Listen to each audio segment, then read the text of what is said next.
185.000 soldados no pudieron derrotar a este ángel.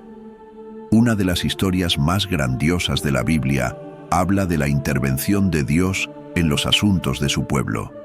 Y la historia de Ezequías y sus numerosos enemigos es uno de los ejemplos más destacados de esto. Ezequías era un hombre en marcado contraste con su terrible padre, Acaz. Durante su reinado de 8 años, recibió el honor poco común de hacer lo correcto a los ojos del Señor, tal como lo había hecho su antepasado David. Sucedió que en el 3er año de Oseas, hijo de Ela, rey de Israel, Ezequías, hijo de Acaz, rey de Judá, comenzó a reinar. Tenía 25 años cuando comenzó a reinar y reinó durante 29 años en Jerusalén. El nombre de su madre era Abi, hija de Zacarías. Hizo lo que era recto a los ojos del Señor, conforme a todo lo que su padre David había hecho.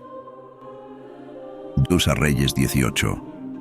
Ezequías fue uno de los pocos reyes que apoyó los lugares elevados de adoración. También derribó las columnas de Asera y destruyó la serpiente de bronce que Moisés había creado siglos antes, conocida como Nehustán, que significa imagen de bronce. Números 21:8-9. Entonces el Señor le dijo a Moisés: haz una serpiente ardiente y colócala en un poste, y sucederá que cualquiera que sea mordido, al mirarla vivirá. Moisés hizo una serpiente de bronce y la colocó en un poste. Y sucedió que cuando alguien era mordido por una serpiente, si miraba a la serpiente de bronce, vivía.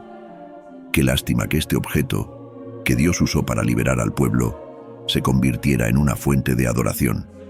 Por estas y otras razones, Ezequías es considerado un rey que destacó y estuvo por encima de otros reyes en su adhesión a los mandamientos de Dios. 1 Reyes 18:4-5. Quitó los lugares altos, rompió las piedras sagradas, derribó las columnas de Asera y destruyó la serpiente de bronce que Moisés había hecho. Hasta ese momento, los israelitas le quemaban incienso y la llamaban Nehustán. Ezequías confió en el Señor, el Dios de Israel. No hubo nadie como él entre todos los reyes de Judá, ni antes ni después de él. Después de leer sobre la infidelidad y los atroces actos de tantos reyes de Israel y Judá, el reinado del rey Ezequías fue un alivio. Su reinado fue un testamento de su fidelidad a los mandamientos de Dios. Prosperó donde quiera que iba, porque el Señor estaba con él, ya que fue fiel al Señor y no se apartó de él, sino que guardó los mandamientos que el Señor había dado a Moisés. El Señor estaba con él y tuvo éxito en todo lo que emprendió. Se rebeló contra el rey de Asiria y ya no le sirvió. Derrotó a los filisteos hasta Gaza y sus fronteras, desde la torre de vigilancia hasta la ciudad fortificada. En el 4.º año del rey Ezequías, que era el 7.º año de Oseas, hijo de Ela, rey de Israel, Salmanasar, rey de Asiria, marchó contra Samaria y la sitió. La tomaron después de 3 años, es decir, Samaria fue capturada.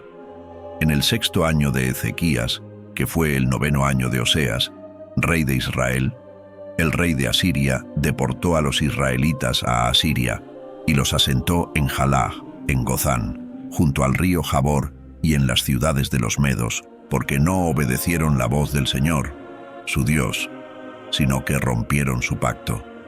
No escucharon ni cumplieron todo lo que Moisés, siervo del Señor, les había mandado. En el año 14 del reinado del rey Ezequías, Sennacherib, rey de Asiria, atacó todas las ciudades fortificadas de Judá y las capturó. Entonces Ezequías, rey de Judá, envió un mensaje al rey de Asiria diciendo: «He actuado mal. Apártate de mí y pagaré lo que me exijas». El rey de Asiria exigió a Ezequías, rey de Judá, 300 talentos de plata y 30 talentos de oro. Así que Ezequías le dio toda la plata que se encontraba en el templo del Señor y en los tesoros del palacio real. En ese momento, Ezequías quitó el oro con el que había cubierto las puertas y los postes del templo del Señor y se lo dio al rey de Asiria. El sucesor de Salmanasar, el conquistador de Israel, fue el rey asirio contra quien Ezequías tendría que luchar. Desafortunadamente para Judá, las cosas no salieron como se planeó. Sennacherib atacó y conquistó todas las ciudades fortificadas de Judá, dejando solo Jerusalén. Fue en ese momento que Ezequías pudo haber concluido que había calculado mal la situación. Anteriormente, había admitido ante Sennacherib que había actuado mal y ofreció un rescate para evitar que su pueblo sufriera el mismo destino que Israel. La demanda fue enorme, y Ezequías envió toda la plata y el oro que pudo encontrar, incluso despojando de oro al templo. Sin embargo, las cosas estaban a punto de empeorar. Dios rodeó a los asirios alrededor de Jerusalén para probar la fe de Ezequías y demostrar su propio poder a su pueblo. Sennacherib no creyó que el rescate de Ezequías fuera suficiente, sino que buscaba una razón para atacar Jerusalén de todos modos. El rey asirio envió una delegación y un gran ejército a Jerusalén para exigir la rendición de la ciudad.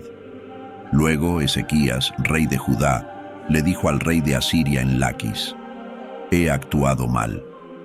Apártate de mí y pagaré lo que me exijas». El rey de Asiria exigió a Ezequías, rey de Judá, 10.000 talentos de plata y 1.000 talentos de oro. Así que Ezequías le dio toda la plata que se encontraba en el templo del Señor y en los tesoros del palacio real.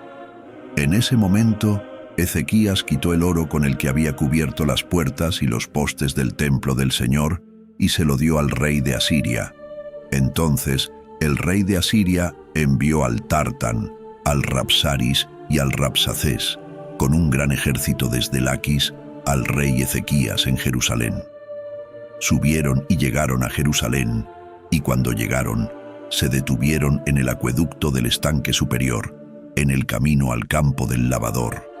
Llamaron al rey, y salieron hacia ellos Eliaquim, hijo de Hilcías, quien estaba a cargo del palacio, Sebna, el escriba, y Joa, hijo de Asaf, el cronista.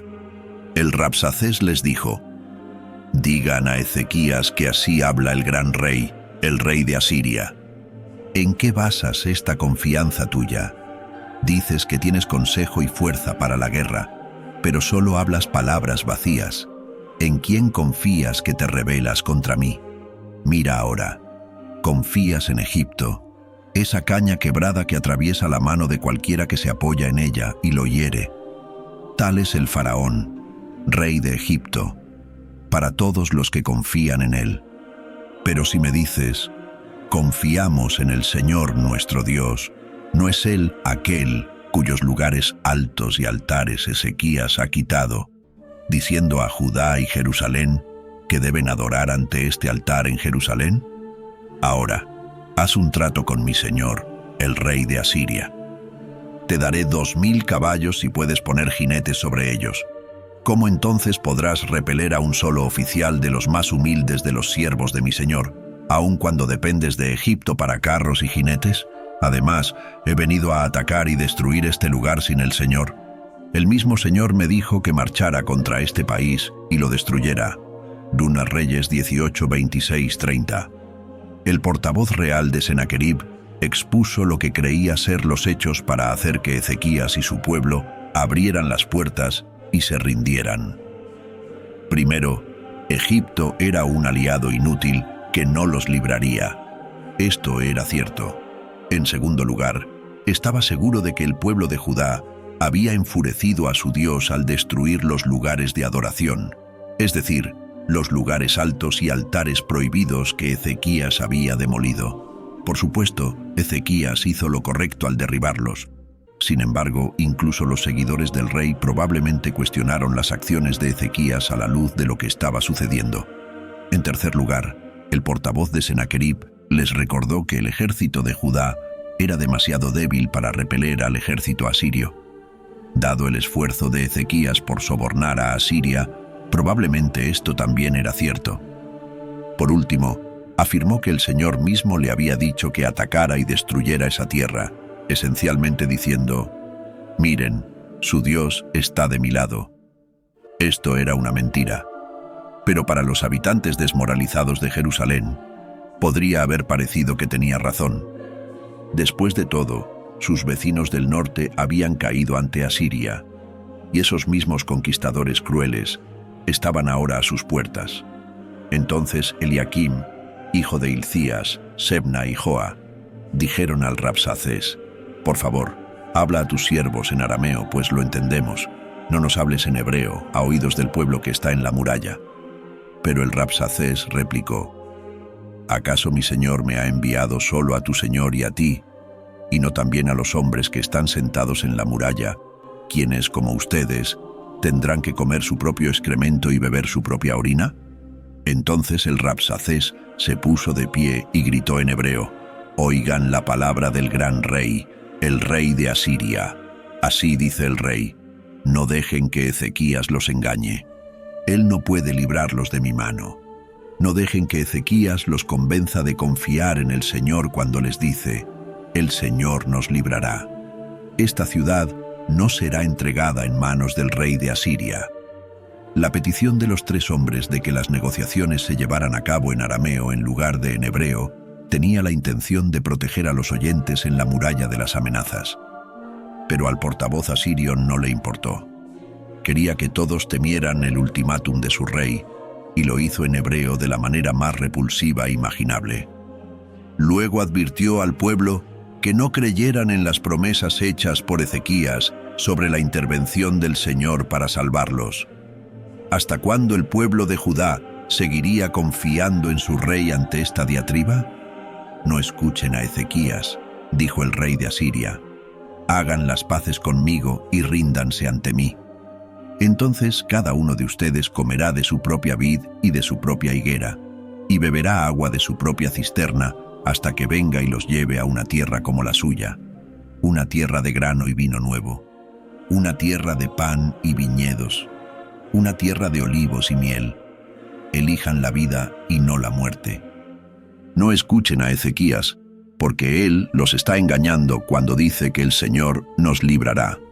Medús Reyes 18:31-32.